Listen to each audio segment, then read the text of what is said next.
I am excited for this patch. Let's take a look at what could be the most game-defining patch in Marvel Snap's history. If it's not game-defining, it'll at least be channel-defining. So many of my videos recently where I've talked about Marvel Snap have revolved around this card, and the devs have seen fit to take the nerf bat to it. Arishem is now only going to give energy starting on turn 3. Meaning it'll be missing out on turns 1 and 2. What this does is effectively add another dial to the card Arishem. If it still ends up too strong, they can just make it start giving energy later. In exchange, they have added the cards back, or taken away the cards, I should say, that they added. Now Arishem will go back to shuffling 12 cards. My take is that this is a pretty significant nerf. Arishem is a deck that is predicated on playing above curve the entire game. And more than that, having that extra energy on every turn means that you're so much less likely to have dead turns that you actually have to skip. It's much easier when on turn 1 you simply need a 2-drop or a 1-drop. Now those curves get a lot more stringent, and you're also losing out on a lot of the dangerous 3-drops that the Arishem decks tend to play. A lot of Arishem decks tend to play Shadow King, and then 3 or 4 really dangerous 3-drops like Copycat, Agent Coulson, things like that. This gets rid of some of their best early starts, and those early starts are really important to the deck. The deck really needs the ability to have that get ahead early, because it needs to be ahead if it wants to enable things like Alioth, which needs you to be ahead in order to make it happen. That gets a lot worse now. I know Lambie is very, very fond of saying things like Agent Coulson on 2 can be a snap condition for Arishem. It will not be anymore. I think many of the things that upset people about Arishem are the way in which it feels like there's no downside for what it's actually getting. Because since it's able to play above curve, it's going to play bigger stuff than you, even if that stuff isn't specifically slot optimal. As long as it is a card that costs 4 getting played on turn 3, it's probably going to be bigger than your card that costs 3. And that ultimately is getting pushed back significantly by being unable to access that kind of gameplay on the first 2 turns of the game. I don't know if this is enough to kill Arishem. I think right now, win rate wise, he's honestly not amazing. He's just a deck that people play a lot because he's fun, unique, and has different gameplay experiences.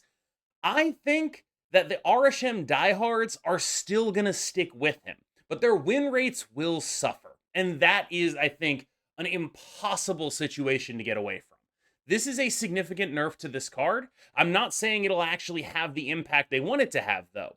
And that is because in the notes they mention they were doing this because of Arishem's play rate, not because of its win rate, which is very well within bounds. That lines up with my expectations.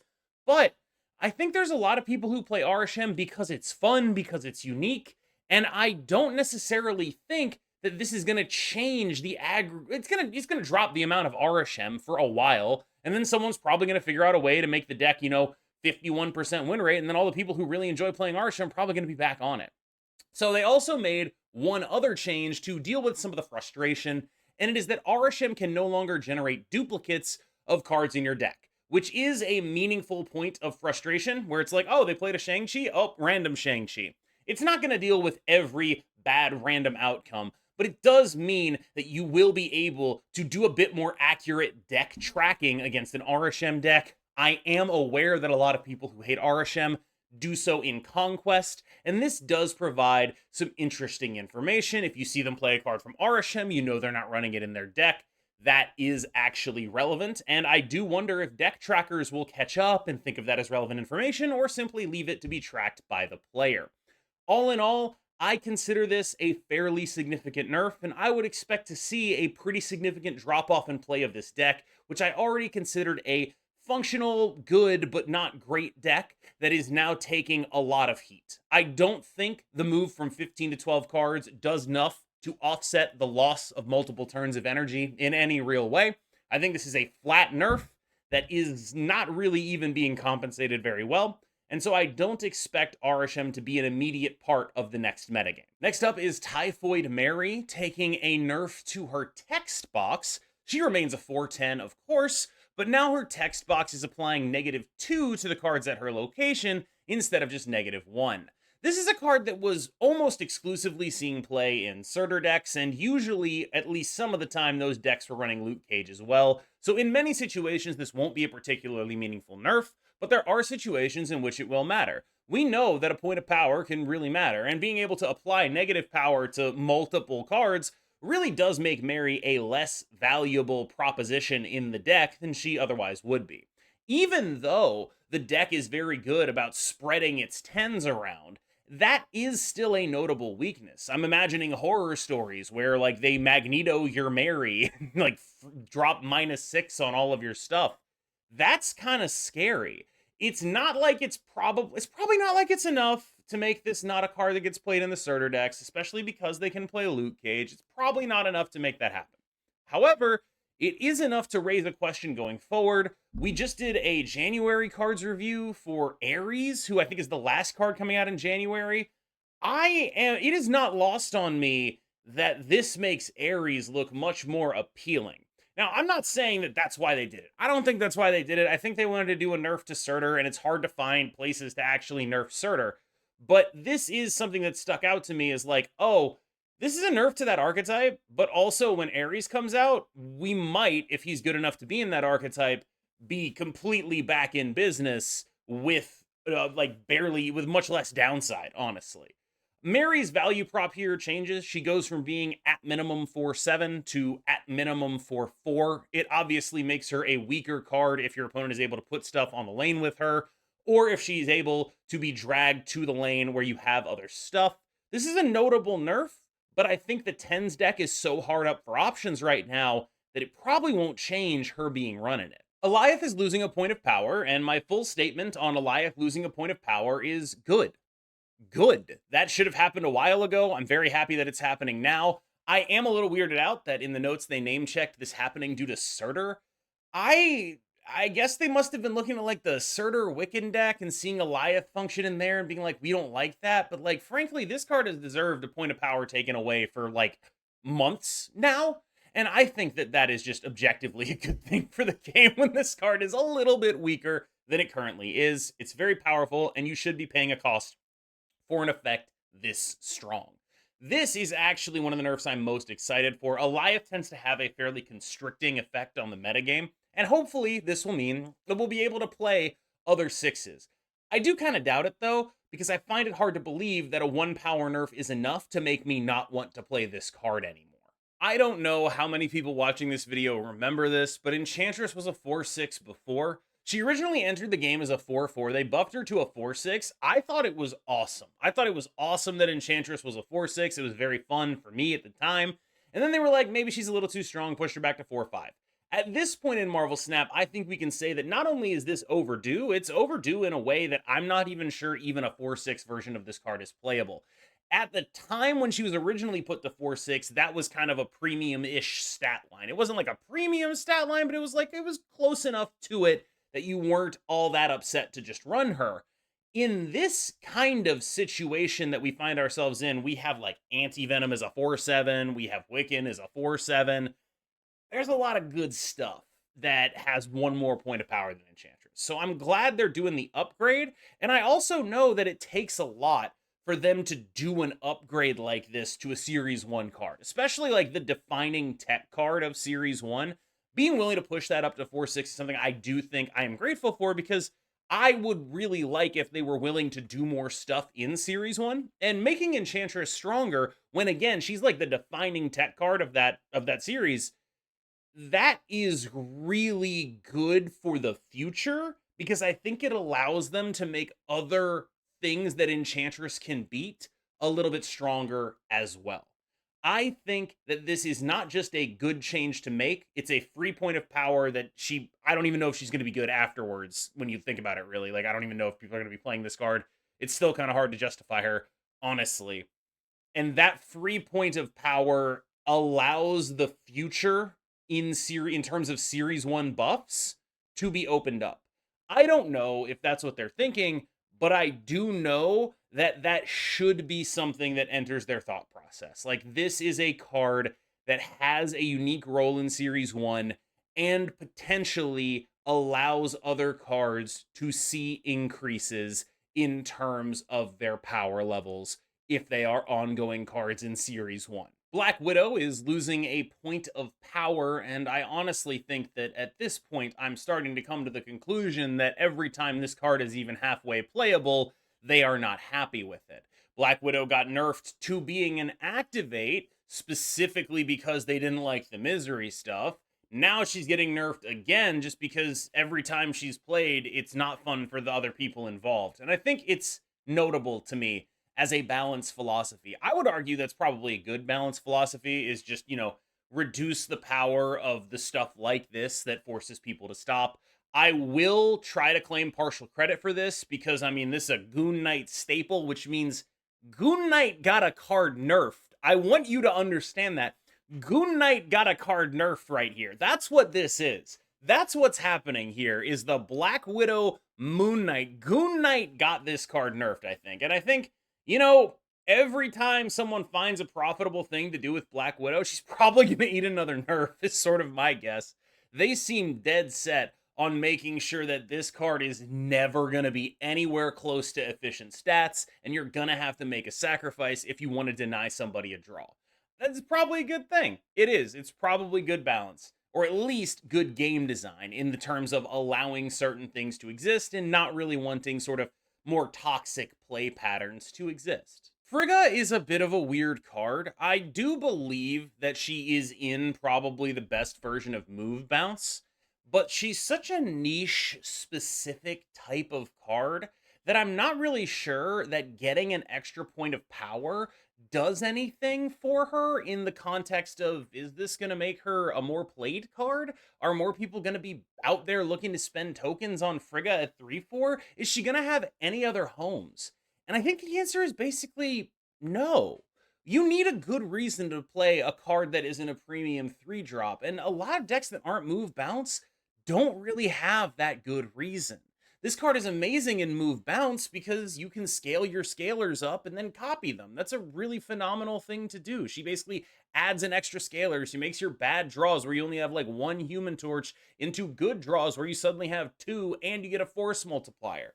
That's always amazing and probably always going to be amazing. But I don't know that there's any other deck that has a dynamic like that.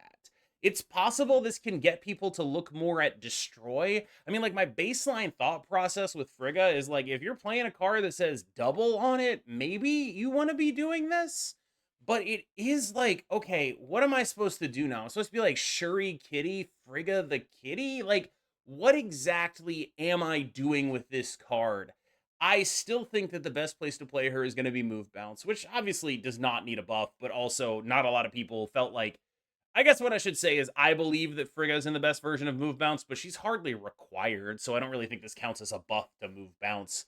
I do think that that's going to continue to be her best home, and I do think that she's going to continue to be one of the 12 cards that should be in an optimal Move Bounce deck. Speaking of Shuri, she's getting 2 points of power here, and I guess also, speaking of cards that I think the buff won't really change anything for, Shuri.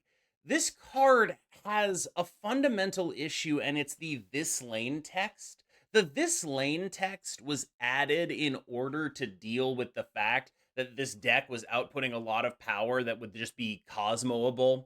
And so the theory with adding that text to Shuri, who used to be able to work across lane, was that it would prevent people from doing the, Cosmo lane, Shuri in a different lane, Red Skull the Cosmo lane, no one can interact with it. But I think the game has become a lot more advanced in terms of the options available to you than it was at that time. I personally don't believe that play pattern is a risky one to enable. I think that if you are able to flip that Red Skull lane, which you oh so often are, I think that's usually an easy way to win those matchups. The game has scaled up in terms of power such that just putting a big guy in a lane is not enough to guarantee that you win that lane anymore. And if they flip the Red Skull lane, you're usually in a really good spot. So if I wanted to buff Shuri, I think the thing I would do is experiment with removing the text that was added when she got nerfed, and probably keep her at 4-1. The reason I don't think 4-3 matters that much is because it's the same win condition, right? You play the Shuri, you play the Red Skull. I mean, if it gets Shang-Chi'd, you still lose. If it gets, Shadow King, you still lose. And if the lane gets flipped, you still lose. And I don't really think adding power to Shuri changes the dynamics that are holding Shuri Red Skull back. I know people have been playing cards like, Kitty Pryde Shuri, but I think a lot of Kitty Pryde decks, like, it just sort of been supplanted by, Kitty Pryde Galacta, right? Like, why are we doing Kitty Pryde Shuri when we could do something that's just a little bit better? And I think that that is a good reason to buff Shuri, but I'd rather not put her in direct competition with Galacta. I'd rather put her into competition in her own niche by removing the text that was added when she got nerfed to make her not work with Cosmo. I think she should just say double, and then we'll see what happens. It's very possible that that ends up making her too strong, but I think that that's a risk I'm willing to take. This is a card that already has been extremely strong, and I think it's fine if they just take a swing on a card like this. This is not a swing. This is a bunt. It's, incremental advantage, but probably not what you came for. I don't really know how we got back to just Lockjaw is allowed to be okay again. I mean, at least he's not a 3 cost anymore, but like we're almost back to original Lockjaw, and we're back to like after one nerf Lockjaw, I should say. And I think it is notable just how much the game has grown, because this was still a card that had to get nerfed in this state fairly recently, and it's been basically nowhere since that time happened. And it's not just because people haven't been trying. I know people have been trying to do, various, wasp kind of rampy Lockjaw stuff. I know people have been doing, like Thor Lockjaw stuff. I know people have been doing like Thanos Lockjaw stuff. And again, he's not bad. Like, this is a card that I now sort of have my eye on as like a potential sleeper. It's sort of like, I wouldn't be surprised if someone did manage to break Lockjaw. I would not be surprised. I think it is entirely possible. I would be a little bit like, oh, okay, it finally happened. I'm glad that actually happened. But I also think that, like, ultimately, Lockjaw is just a card you don't really want to be good. And I'm a little confused as to why they keep, testing the waters on reversions with a card like Lockjaw and then, soft pedaling the same thing with Shuri. Between the two, I'm much more scared of Lockjaw. I would be reverting Shuri nerfs way before I'd be reverting Lockjaw nerfs, just because of what this card does, how it makes the game tend to play out. I think that the Thanos Lockjaw stuff is typically the stuff I found the most egregious. The like Thor Lockjaw stuff, it's like, all right, you know what? That's cool. I like that you're making a deck building choice here. You're like actually playing the card Wasp. If you're actually playing the card Wasp, I feel like you're doing honest Lockjaw stuff, and I'm basically fine with it. The Thanos stuff was always something that I was never very cool with. Luckily, the 4 cost and the lack of Timestone doing what he used to do does mean that it's pretty unlikely for Lockjaw to actually make a Thanos deck good again. I do think that that's an upside. It is probably, if I were to guess at what a future Lockjaw deck that was actually good looked like, I would guess it did not involve Thanos, which I will say, at least we might be at that point. I am grateful for that. Stormbreaker going to 0-3. I am so happy about this. I have been of the opinion that Beta Ray Bill should have released as a 4-7 and been a 4-7 the whole time. This is a sort of safer way of doing that. The 2 power, well, the 2 power that you would get from the 7 and then the extra double, it's okay. It's okay. I guess that's technically 3 power. My bad. But it's going here. You know what I mean? It's going here. Stormbreaker is going to be like an actually relevant card. I think that's a really fun dynamic to add to this card. I'm not saying I'm going to be playing like Beta Ray Bill, Jane, and a bunch of stuff, but I will say I've enjoyed the Thor decks that I've played. I think they're cool. I think they're unique. I like that they have a special place and a special thing to do, and it's very easy to convince me that that deck should be a deck that gets some love some of the time. Like, I think the Thor deck as a deck is a pretty interesting one that should be the kind of thing that they pay attention to in patches a couple times a year. And this is a good thing for them to do. The Thor deck is sick. They just made King Atri. Might as well make it just a little bit better and see if you can find a home for the card from Deadpool's Diner in it. Spoiler alert, not sure you can, but I do like me some beta Ray Bill. This right here might be the best buff they've ever made. And I don't necessarily mean in terms of impact or anything like that. What I mean is they're giving away an Elsa variant for free during like the Christmas thing. They announced that in the beginning of the month. Buffing a card that you're giving away for free is I don't want to overstate this. Like, it's not going to fix everything about Marvel Snap, but that is a genuine gesture of goodwill in a way that I don't think we've really gotten in a while. Being like, hey, look, we're giving away this card for free. Also, we're making the card that you're getting for free stronger.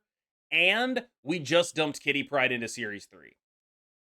It's not perfect. Lord knows the Marvel Snaps economy is not perfect. And that's why all of these little gestures should matter. There is a coherent argument that the time for gestures of this magnitude has passed. I don't know. I don't know how many people out there find getting Elsa for free after she got buffed and they moved Kitty down a series to be meaningful. I hope it's a high number because I hope good things for this game. But it's entirely possible that it's not a meaningful thing. And I kind of want to get your opinion on that. Do you think this is like a meaningful move in the right direction? Or is this like, okay, it's cool. Obviously, I think everyone's going to say, okay, it's cool, but I need more, because we do need more. But do you think this is something that represents a like change of course? The fact that they're willing to give this card away and buff it specifically and drop its best partner into Series 3, making like this a very free-to-play, obtainable combo? I find that a little bit, and not necessarily fully meaningful, but it's like, okay, that's a good thing to do, and I'm glad they did it. And I kind of want to know what everyone else's perspective on this one is. This is a crazy one. Cerebro going to 2 cost is a swing. Cerebro has more or less never been good. And that is not because Cerebro costs 3, it's because it's like a fairly disruptible deck that has some location issues and some matchup issues and all of that stuff, right? Is this a meaningful buff? Is this the kind of thing that changes a lot for Cerebro? I don't think so. But I do think that it can get people exploring the archetype again, and I will say it is a powerful thing to do. Cerebro at 2 costs becomes instantly one of the best ways of buffing your board in the entire game. And I'm not saying that is enough to make up for all of the general weaknesses that it has, because there are a lot of weaknesses that this card has. But I think for the first time, maybe ever, the upside actually is enough to make me want to try it. And that is crazy. This card has been the face of meme cards since Marvel Snap has existed. It is the definition of a meme card.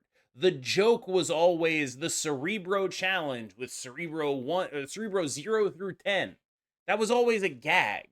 And now here we are in a world where I'm seriously wondering if like Cerebro 3 or Cerebro 5 could end up being a real ass deck. That's a crazy world to live in. That is just a crazy world to live in. I don't know if it's going to pan out, but it is actually something to look at. I genuinely believe that. All right, y'all. Thank you so much for watching that video. I am really interested in what the reception to this OTA is going to be, because to me, I think that like out of these changes, probably 80-90% of them are bangers knocked right out the park. I think that they're the kind of things that'll make people happy, and I think they're the kind of things that'll make the game better.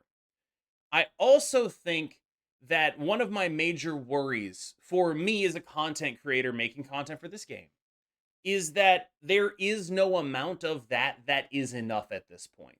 And I'm kind of wondering, like, if you were someone who's like sick of Marvel Snap, does this patch move the needle for you? Does the free Elsa move the needle for you? Or is it just fundamentally like, we got to fix the economy, rework, permanent? That's the only thing that can fix this situation for me. I'm kind of wondering just where people's heads are at. Because the big worry for me is that, like, this is all good stuff. This is a great patch. I like the thought process behind some of the changes that they made. The Elsa stuff, especially like the combination of free Elsa, buff Elsa, drop Kitty, that's a home run. But maybe they're behind by enough runs that one home run isn't really going to do it. And I'm kind of interested in taking the temperature of the community on this because my perspective, banger. Home run, knocked it out of the park, great patch. Is that enough for y'all? Like, what do you feel right now? What does it feel when you look at this patch and you're like, damn, this is awesome? What does that make you feel? Like, how do you feel if this? I feel like this might be their first really good patch in a while, and that is, not a good state of affairs to be in. But it does mean that I need to get a read on what people are thinking. All right, y'all. Thank you so much. I've been Cam Best. You've been phenomenal, and I'll see you next time.